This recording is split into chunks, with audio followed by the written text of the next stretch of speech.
दोस्तों पिछले कुछ दिनों से आपको पता होगा कि लद्दाख में प्रोटेस्ट चल रहे हैं। अगर पता नहीं है तो मैं आपको बिल्कुल भी ब्लेम नहीं करूंगा इस चीज के लिए, क्योंकि इस चीज को, इस टॉपिक को बहुत अच्छी तरह दबाया जा रहा है, बहुत अच्छी तरह छुपाया जा रहा है, बिल्कुल वैसे ही जैसे मणिपुर वायलेंस केस को छुपाया गया है अभी तक। लेकिन ऐसी क्या बात है जो इस प्रोटेस्ट को इतना दबाया जा रहा है, इतना छुपाया जा रहा है? लद्दाख की तरफ से सोनम वांगचुक एक 21 दिन के अनशन पे बैठे हैं ताकि लद्दाख की आवाज को सेंट्रल गवर्नमेंट तक पहुंचाई जा सके। Today, on the 6th of March, I will be sitting on fast unto death, which will happen in stages of 21 days each. आज की इस वीडियो में मैं आपको बताऊंगा कि सोनम वांगचुक कौन है, अगर आप बाय द चांस उन्हें नहीं जानते हो। ये प्रोटेस्ट हो किस चीज को लेकर रहा है, इस प्रोटेस्ट को इतना दबाया क्यों जा रहा है, गवर्नमेंट की तरफ से क्या रिस्पॉन्स है इस प्रोटेस्ट को लेके, और बिलीव मी आखिरी में सब कुछ इतना वेल कनेक्टेड निकलेगा, सब कुछ आपस में इतना ज्यादा कनेक्टेड है जिसे आगे अभी आप देख के सारा केस अच्छी तरीके से समझ जाएंगे। Today, on the 6th of March, I will be sitting on fast unto death. नमस्कार जूले, ये आज मेरा चौथा दिन शुरू हो रहा है अनशन का। Today I begin my 18th day of climate fast on water and salt. We are trying to remind and awaken the conscience of our Prime Minister, Mr. Modi, and our Home Minister, Mr. Amit Shah.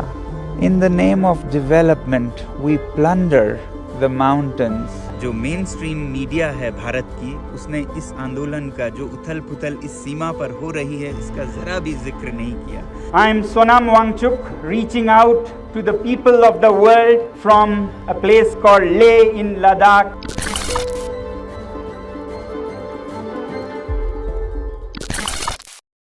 तो पहले मैं उन सभी को बता देना चाहता हूं कि सोनम वांगचुक कौन है।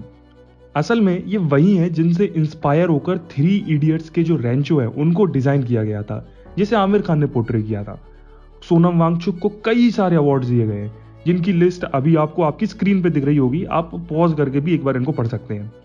कई सारे इनोवेटिव इन्वेंशंस सोनम वांगचुक अभी तक कर चुके हैं, जैसे इन्होंने सोलर मड बिल्डिंग कई सारे एरियाज में डिजाइन और कंस्ट्रक्ट की है, जिसमें -30 डिग्री के होने के बाद भी अंदर के लोग गर्म रह सकें।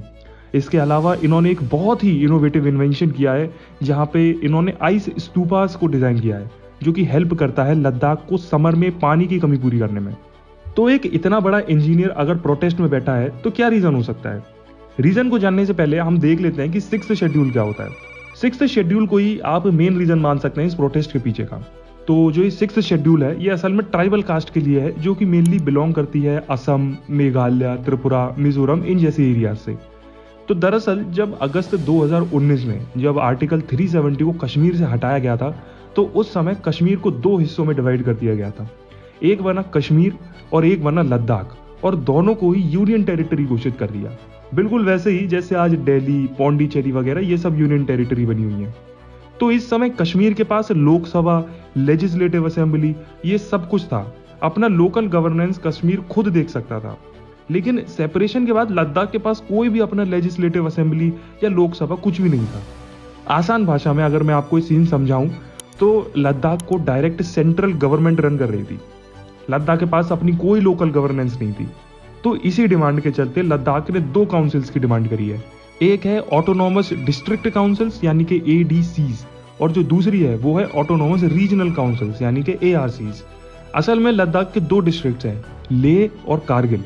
तो लोकल लेवल पे ADCs का काम होगा, जैसे कि लैंड मैनेजमेंट हो गया, लोकल गवर्नेंस होगी इस एरिया की, कल्चरल प्रिजर्वेशन हो गया यानी कि जो वहाँ के SC STs है उनका देखना, इकोनॉमिक डेवलपमेंट हो गया। तो इस तरीके के छोटे मोटे काम जो हैं वो ADCs करेगा।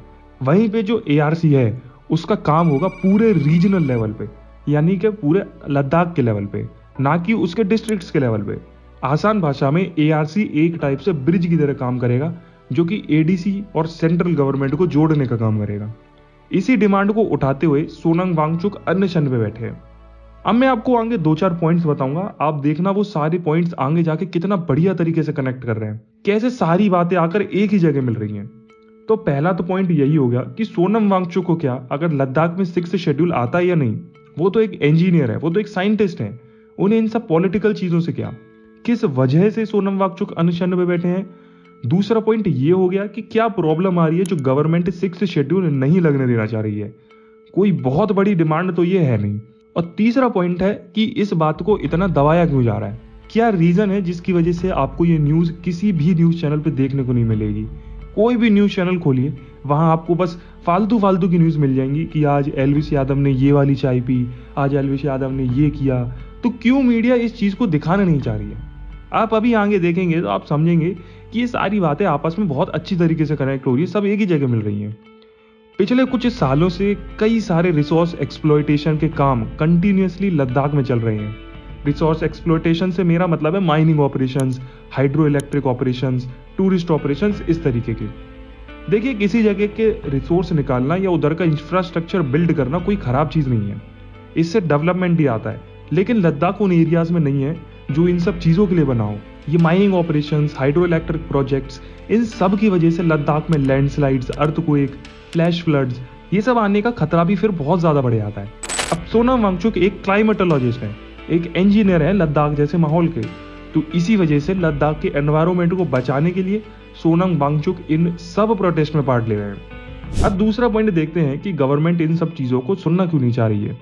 बीजेपी, बल्कि बीजेपी ही क्या, ऑलमोस्ट सभी गवर्नमेंट इलेक्टोरल बॉन्ड्स के जरिए इधर उधर से कई सारा डोनेशंस लेती है।